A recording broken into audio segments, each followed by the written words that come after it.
Hello and welcome to another garden tour. We are in the month of May, sort of specifically coming towards the end of May now. My last tour was last month in April and things are already looking really different. So much has grown through and it's really exciting. So I really wanted to do a tour and give you a full look at all of my favorite things that are blooming in the month of May. So let's do this. So starting us off with this front border, look at all the alliums. These are alliums Purple Sensation and they're so beautiful. I love them so much. The bees absolutely love this. I mean, look at this guy. If we can just zoom in. Yeah, look at him. He's loving life. They're amazing. You've got to have alliums in your garden. I'd like to have even more than this, to be honest with you. I've got like them in certain places, but I did a lot of changes to my borders last year in autumn and winter. So, you know, there's a lot planted in positions where I move things around. So next year I'm going to fill things out even more. But yeah, there's so many. You can see a white one in that border. I will get to that in a bit. It doesn't want to focus on it, sorry folks, but you can see it. But yeah, the alliums are definitely the star of this video and this tour. By the way, I'm trying to hit 1,000 subscribers, so I'd really appreciate it if you could drop me a subscription if you like gardening content. That would be fantastic. So many geums are now in flower. There were a few in my last video, but there's even more now. This is Geum Lady, I can't pronounce it. It's Geum Lady Stratophyden. I don't know. You can see it there. I can't pronounce it.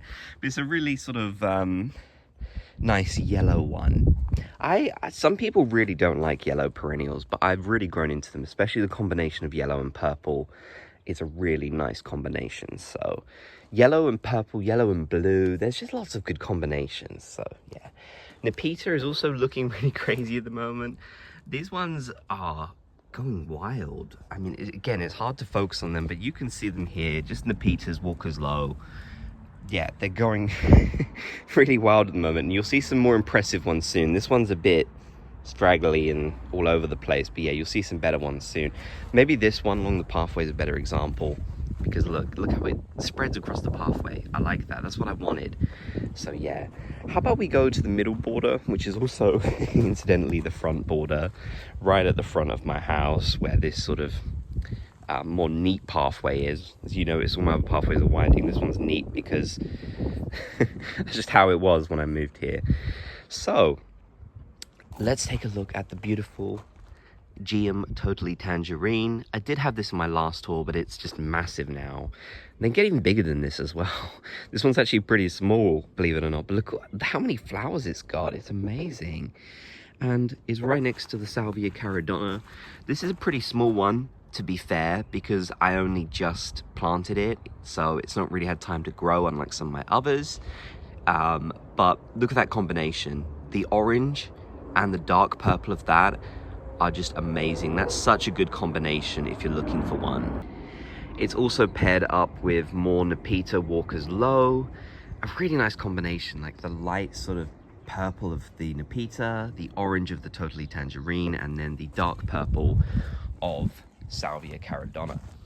Also at the front here, we have some Rhododendron in flower, and I've already got some pink ones, which is so exciting because don't get me wrong, I like all the white ones, but the pink ones are the true stars. I've also planted out a lot of my cosmos, as you can see. They're kind of filling the empty gaps at the moment. They're going to get a lot bigger than this and look really exciting. I've got another combination of that Totally Tangerine and Salvia caradonna here, just because I love it so much. It's also next to the red one, Scarlet Tempest. I just feel like that combination of those two sort of orange and then the orangey red are really nice with the Salvia caradonna in between them. So yeah, there's that white allium I was talking about, really pretty and unique. What else is going on in the middle border? We've got some Astrantia in flower. This one is called Star of Beauty, and it's really pretty. My Astrantia has really been suffering in this UK drought at the moment. It's not been having a good time. Like yesterday I came out into the garden and I'd only watered them a few days ago and they were all like completely wilted over. This one at the back was completely wilted to nothing. I was so worried, but thankfully it was okay. This is really pretty. This is Lychis Petite Jenny. Really pretty, very, very small. I guess that's why it's called petite. But yeah, look at those beautiful pink flowers. They're very vibrant. I mean, look at them next to the Star of Beauty, which is sort of darker pinkish red. Yeah, really, really nice. Here's one of my Salvia caridonas from last year. So this one's a lot bigger. As you can see, it's a lot more bushier, a lot bigger. And that's how you want them, in my opinion. You really want to cut these back hard because then they will get a more bushy form. This one's a bit too straggly, a bit too, you know, all over the place. But that's just what they're like in their first year. I've never seen one that wasn't. So we also have lots of Aquilegia. These are sort of ones I got at a garden show very recently. We have some really pretty colors. These are all called early bird. So if you type in Aquilegia early bird white or Aquilegia early bird red and yellow, you'll get all of these. So I'm not going to show each name, but yeah, it's quite simple to find them.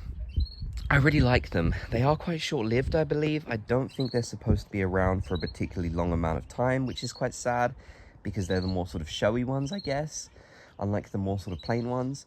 So my goal next year is to get more of the plain ones because I have a lot of the sort of showy ones, but I really need more plain Aquilegias. I'd recommend them more, to be honest.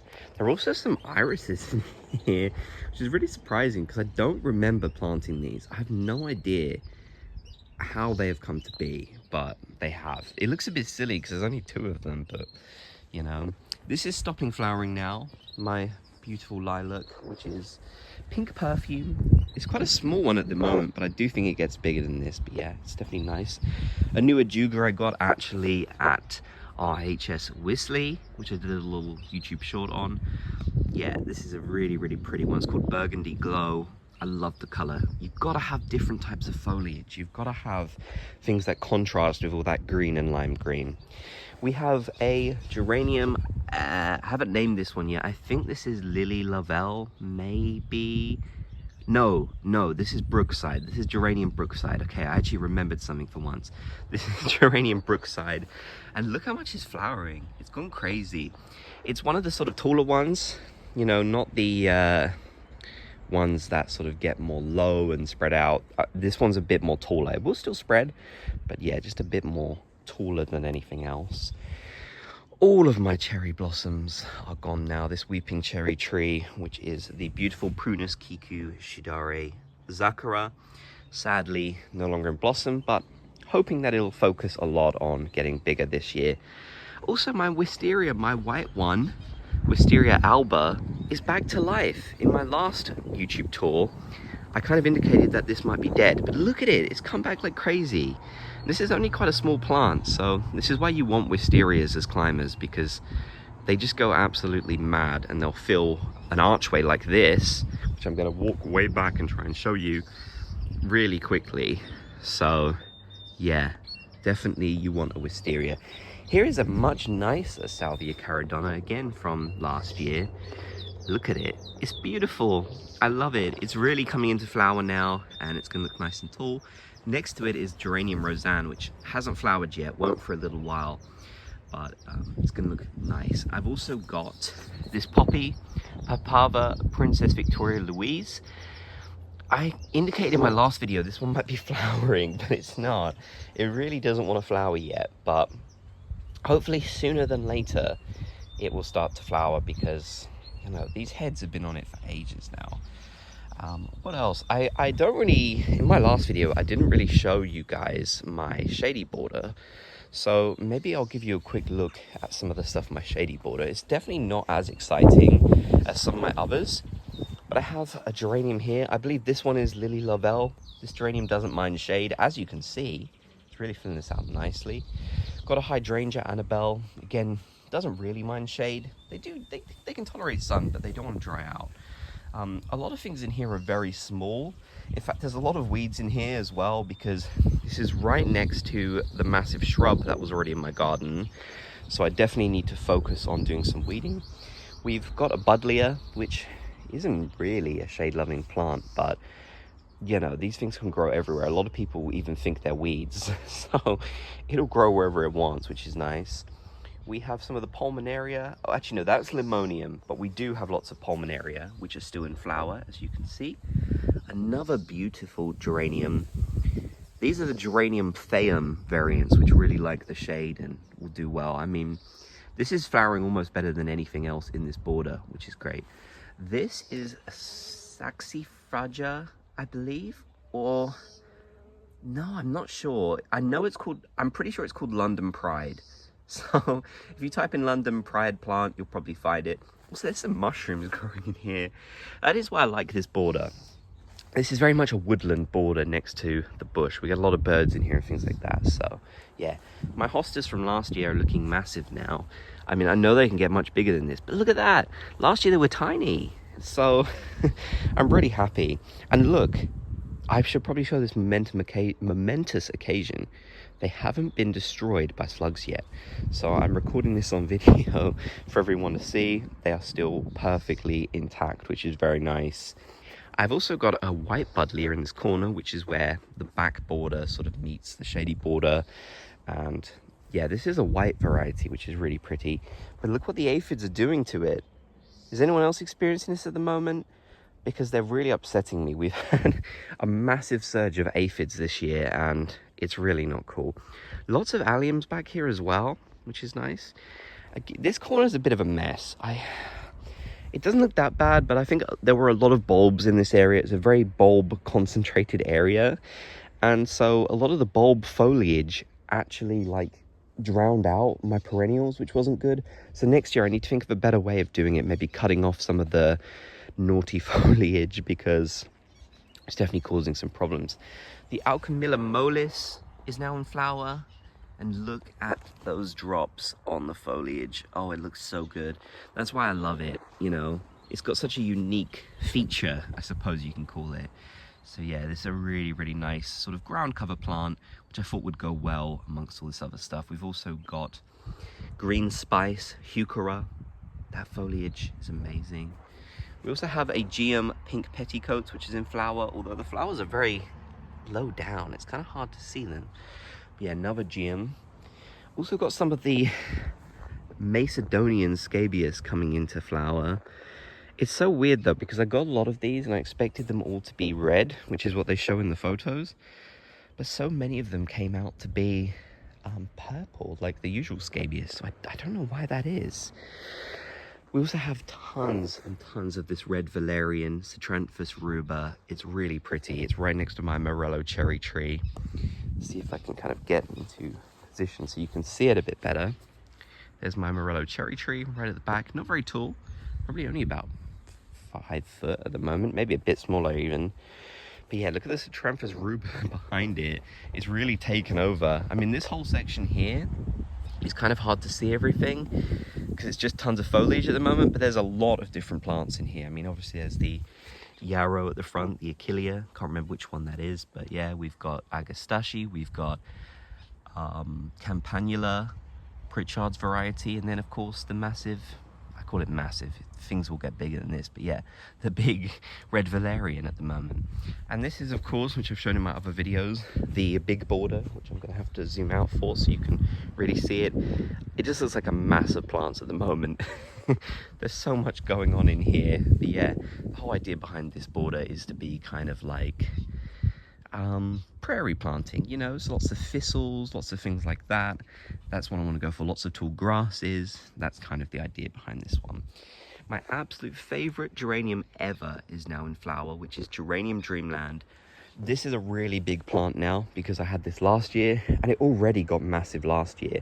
So I'm so excited for this to spread out and look really nice this year. It's such a pretty geranium. It's right next to another Astrantia, which I'm sorry, I can't remember the name of, but yeah. Also look at this Geum Mai Tai, really pretty, beautiful sort of salmon pink flowers. So nice. Here's my Erigeron from last year. Also next to it is a lavender, which is so close to flowering. So that's very exciting. But yeah, a lot going on in this big border at the moment. We have also the salvia hot lips next to it, which looks very small, but this will become massive as well. So yeah, very, very excited for the big border to, you know, really come into its own and for everything to flower. Because at the moment, it mostly just looks like green foliage. But don't worry, soon this border is going to be absolutely filled with interest and plants, which is so exciting.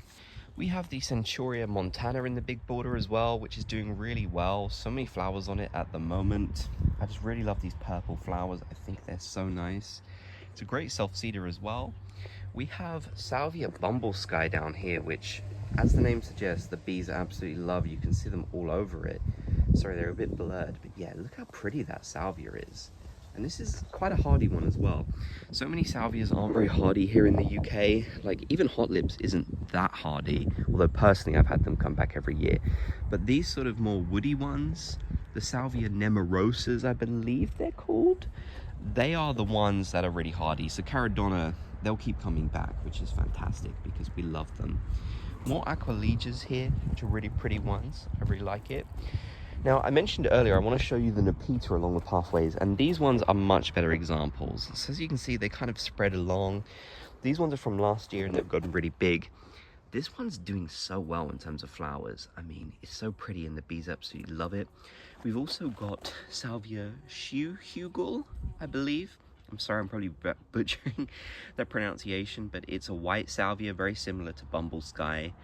Yeah, it's pretty low growing, but it looks great in combination with this Nepeta. I love how they've sort of mixed together. Another Geomytai. We have this, which is kind of a very unique plant I haven't seen many people have. This one is called Sinfon. I'm not even going to try and pronounce that, but you can see it there. You can pause the video if you want to find it. It reminds me of Cosmos so much. They're so pretty. Like, I don't see many people having this one. So I like having unique plants. Here's that Macedonian scabious I was telling you about, although I think this one is actually the British native one. This one is the Nautia arvenus, I believe. Probably pronouncing it wrong again. I tend to do that. But yeah, it basically looks like scabious, but it gets much taller and it's more hardy. It's much more hardy than those scabious pink mists that you tend to see at garden centers really early on in the year. So I much prefer it. Another geranium. This one is, I believe, Walgrave Pink. Looking really pretty. A bit straggly at the moment, but that's because I haven't cut it back yet, obviously. Another Astrantia Star of Beauty next to it. The roses, look, they're so close to blooming. This is actually a climbing rose, which is going to go up the top of this obelisk, but it's probably not going to happen this year. Usually you have to kind of wait a bit before that happens. Now into the middle border, and we have so much going on. The Pulmonium's looking great, although absolutely filled with aphids, which is so annoying. If anyone's got any tips that don't involve chemicals, please let me know. We've got the Lychis behind. No, not Lychis, sorry, I got mixed up. That's the Silene dioica, which is so pretty. Look at those natural pink flowers. It is native to the UK, which is great. We have another Centranthus ruber, albus, or alba, I believe, I'm not sure. But this is the white variety, of course, coming into flower, which is nice. Still some flowers on my beautiful, I've completely forgotten the name. It's a bleeding heart. It's Dicentra, that's it. So yeah, still some flowers on it. Got another Nepeta over here, which is a taller one. We have another Geum, which is, I believe, something, is Mr. or Mrs. Bradshaw, I believe. I've got to really label some of these new ones, I'm sorry. I'm going to work on it, but yeah. I love some of the color combinations, this middle border.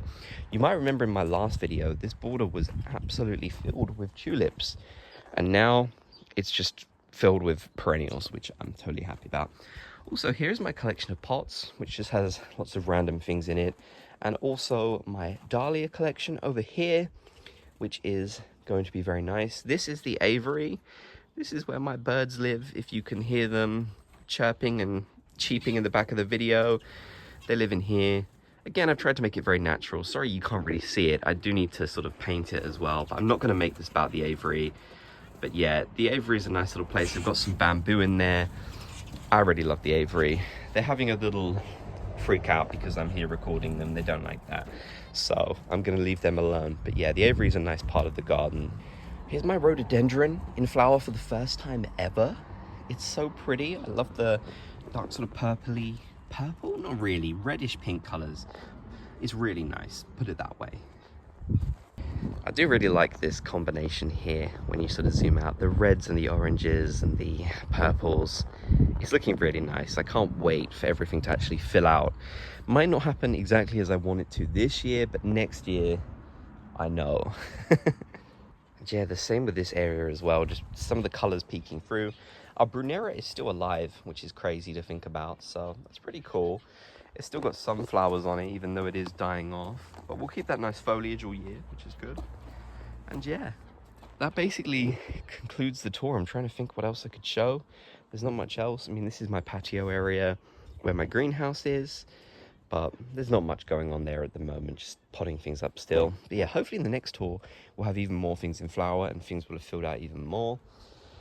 But yeah, I really do thank you for joining me on this video. I hope you enjoyed checking out some of the things that are currently blooming in the garden. Hope you had as much fun as I did, and I'll catch you in the next video.